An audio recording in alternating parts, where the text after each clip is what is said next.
Muita paz a todos. Se inscrevam no canal da TV Chico Xavier e conheça o que é o Espiritismo. Dê o seu like e compartilhe os nossos vídeos.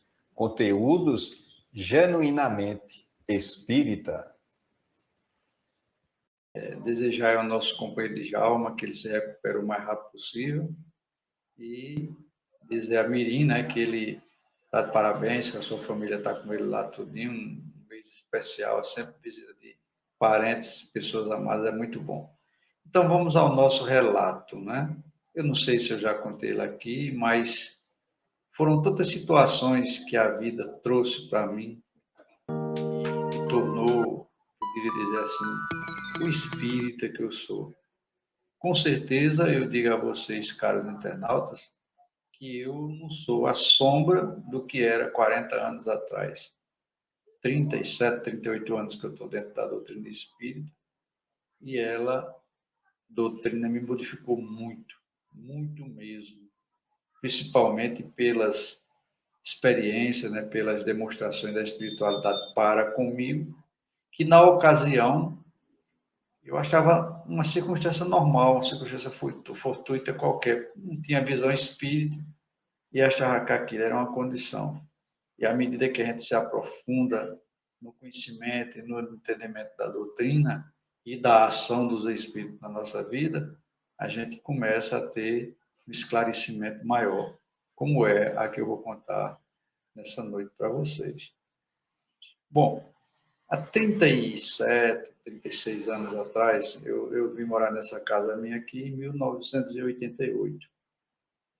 Março de 1988. Então, fez 37 anos que eu resido aqui. Então, na ocasião, comerciante, e quando eu precisava fazer serviço, eu sempre pagava para fazer. Seja de pedreiro, seja encanador, pintura, enfim, todo serviço eu tinha que pagar para fazer.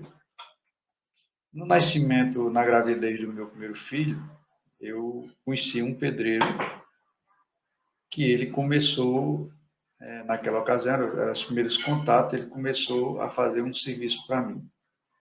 Desse serviço nasceu um afeto muito grande, uma amizade muito grande, que perdurou pelos restos dos anos seguintes, né? Até pouco mais de 7, 8 anos atrás, mais ou menos, 8 anos, 9 anos, por aí. Não me lembro bem qual foi o momento, em que, no mês de setembro, né, de um determinado ano, ele desencarnou. E a gente criou um vínculo tão íntimo, né, que a primeira visita que ele fazia na romper do ano era na minha casa. Ele vinha, e ele dizia assim, pô, se eu não vier aqui no primeiro dia de ano, nas primeiras visitas, a primeira visita, na realidade, é como se eu não fosse ter um ano bom e é como se eu não tivesse feito nada. Então eu vinha, ele vinha, né, e a gente tinha aquele ciclo de amizade. E ele sempre é quem fazia os meus serviços de pedreiro, de encanador, de eletricista. E o que é que acontece? Ele arranjou um emprego e, por força das circunstâncias, deixou de realizar o serviço para mim, mas sempre se preocupava, na hora que eu precisava, de arranjar uma pessoa que o substituísse. Então, ele faleceu no mês de setembro, e passou-se, né? Setembro, outubro, novembro, dezembro. No mês de fevereiro para março do ano seguinte, meu filho tinha uma esposa e eu tinha na minha casa um local que eu queria fazer uma garagem. Já que meu carro dormia no meio da rua, eu queria fazer uma garagem. Mas a esposa dele trabalhava, deram um aviso para dela, para 90 dias, no final de 90 dias ela ia ser indenizada, porque a empresa ia fechar. Meu filho chegou e disse, pai, o senhor pretende fazer alguma coisa aqui, nesse espaço? Diga a minha garagem. Eles façam um salão de beleza para eu botar a minha esposa para trabalhar. A situação financeira nessa época estava um pouco fragilizada, né? E a gente tem, como foi dito aí, os altos e baixos, né? Uma hora a gente tem tudo, outra hora a gente não tem nada, e cabe a gente fazer o equilíbrio da coisa, que inclusive o equilíbrio é uma das leis de Deus. Eu parei para ele e disse, bom, eu vou procurar saber quanto é que se faz. E procurei um, procurei outro, e sempre um preço meio salgado, né, no linguajar popular. Eu olhei, como é que eu vou fazer, meu Deus? Eu com pouco dinheiro para fazer esse serviço. Veio uma intuição de perguntar a ela, para quando é que você precisa disso? Ela disse, daqui a 90 dias, mais ou menos o prazo que eu preciso. Eu disse, tá certo, eu vou tentar resolver. E fiquei pensando como iria resolver. Nisso, né, um momento de reflexão, como é que eu ia agilizar, como é que eu ia resolver aquele problema.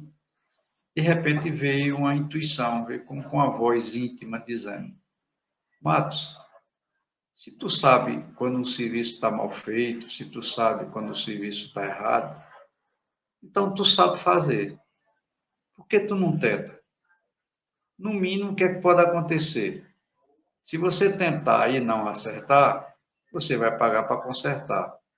Você iria pagar mesmo, e aquilo ficou matutando na minha cabeça. Eu cheguei para minha nora e disse, olha, eu vou fazer. Aí eu comecei a fazer, né, os serviços de pedreiro, encanador, né, sai fazendo todos os trabalhos que uma construção requer. Eu fazendo e vendo perfeitamente bem, a ponto de muitas pessoas que me conheciam intimamente dizer, ué, tu não pagava sempre para fazer, e por que tu pagava se tu sabe fazer? E eu, até então, não tinha despertado para o que tinha acontecido, né? Começava a trabalhar de 8 horas da manhã, meu dia para 1 hora eu terminava, tomava um banho, almoçava e dormia tarde. Minha esposa ia trabalhar. Quando eu estava terminando a obra, né, que eu terminei o salão de beleza, olhei e fiquei admirado porque fiz perfeitamente bem todos os detalhes, gente, de um pedreiro profissional. Eu fiz tudo. Eu olhei assim para a minha escada, que dava acesso ao meu apartamento, e disse, olha, era assim, um batente com 28, outro com 31, a altura, um com 17, outro com 14. Eu disse, eu vou botar cerâmica nessa minha calçada. Já que eu fiz aqui, eu vou botar. E eu comecei a fazer impecável, como se fosse um profissional dentro de mim, fazendo as medições, batendo no nível, tudo conforme manda o regulamento de um bom pedreiro. Um belo dia, quando eu estava limpando, né, os aparelhos, os equipamentos, né, pá, colher, régua, tal, eu estava limpando, lavando na calçada, eu sinto aquela presença ao meu lado, com a mão encostada na parede, olhando para mim e dizendo, eu não disse que você sabia fazer? Para minha surpresa, né, era o meu amigo Dedé. E daí eu passei ainda 3, 4, 5 anos ainda concluindo, eu reformei minha casa quase tudo, quase tudo. Eu comecei, fiz um apartamento começando do zero, numa laje que eu tinha. E sempre sob a influência, né, a influenciação, a vibração do meu amigo pedreiro Dedé. A prova foi que quando eu estava limpando a ferramenta, ele se apresentou. E a segunda prova, quando eu recuperei a minha condição financeira de atuação, de poder pagar um pedreiro, toda aquela sensação de conhecimento, de fazer, a determinação de fazer tudinho, praticamente como que desapareceu. Então veio no meu raciocínio, né, meu amigo Dedé, lá no mundo espiritual, sempre que eu precisava ele corria a me ajudar, viu a minha situação, que eu não podia fazer, e passou um pouco da experiência dele para mim. Como assim? Um espírito que chega e incorpora na pessoa. Foi a sensação que eu tive, foi a experiência que eu tive e é a realidade que eu aceito. Porque eu não fazia serviço de pedreiro, eu não fazia serviço de encanador, eu não fazia serviço de pintura e nem tem um pouco de eletricidade. E todos os serviços, inclusive as ferragens que bota as colunas, as amarrações, eu fazia tudinho, montava tudinho e reformei 95% da minha casa todinha. E passei um bom tempo, uns 4, 5, 6, 7 anos ou 8 anos, reformando, fazendo, reformando, fazendo. E hoje eu tenho plena convicção de que foi ele que se aproximou de mim e passou a experiência dele de pedreiro para realizar aquilo que antes eu não sabia fazer. Então, esse é o meu relato, né, que vem provar a existência do mundo espiritual e a sua inter-relação com o mundo material. Então, vamos agora à parte final do nosso programa, né? Vou pedir a vocês que coloquem um pouco de água, metade de um copo com água em cima da mesa, ou um copo, não sei, e vamos fazer o nosso passe magnético à distância. E eu vou pedir a todos vocês que sigam a voz, o som da minha voz, e mentalizem o que está acontecendo para que o passe tenha melhor eficácia. São reflexões. A primeira delas é a seguinte: Jesus falou para a gente, quando aqui esteve, que quando 2 ou mais pessoas se reunissem em nome dele, ele estaria presente. E essa é uma situação que poucos nós quase não percebemos. São palavras de Jesus. 2 ou mais pessoas reunidas em meu nome, eu estarei presente. E nós estamos aqui reunidos em nome de Jesus. Então, com certeza, ele está presente ao nosso lado. A segunda reflexão, né? Todos nós temos um anjo, um protetor, um guia espiritual. E ele nunca nos abandona. É o nosso anjo da guarda. Depois temos também a participação de todos os espíritos benfeitores que Jesus manda à Terra para dar impulso evolutivo à humanidade.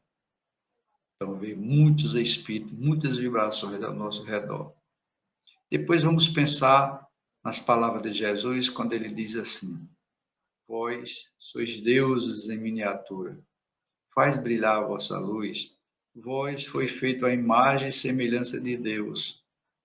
Então, se são palavras de Jesus, nós somos a imagem e a semelhança de Deus e nós temos dentro de nós, numa forma ínfima, infinitamente pequena em relação ao corpo, essa centelha divina que a gente deixa adormecido e que não compreende e que não sabe manipulá-lo.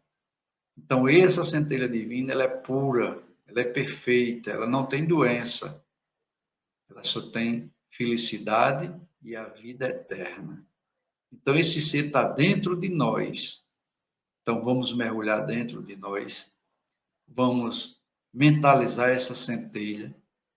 Cada um coloca a mão em cima da sua enfermidade.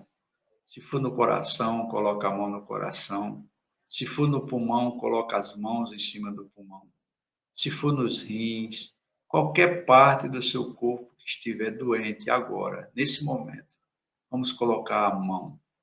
Imaginar que é a mão de Jesus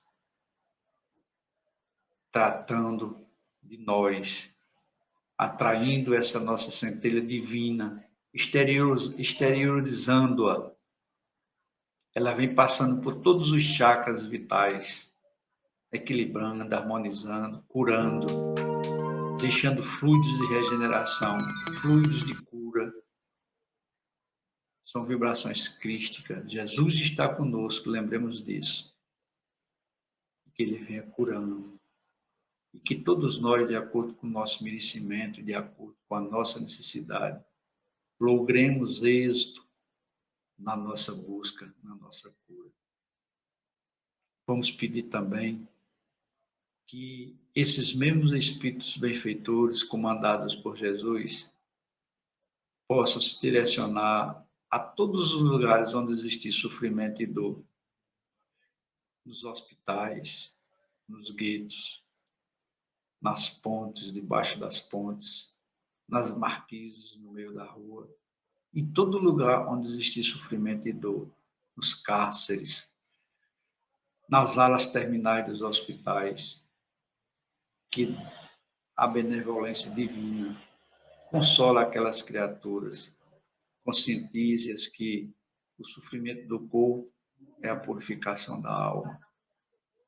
Vamos desejar isso com toda nossa força, com todo o nosso ser, para que esses irmãos possam ser felizes. Vamos pedir também, como eterno pedido que somos, que as águas que foram expostas sobre as mesas de frente de nós, agora, pelos trabalhadores do Cristo, possam ser magnetizadas, fluidificadas, transformadas em remédio salutar, para quem dela beber de acordo com o merecimento e de acordo com a necessidade, venha curar os males do corpo e da alma. Então, sendo assim, agradeço a todos vocês a participação no programa.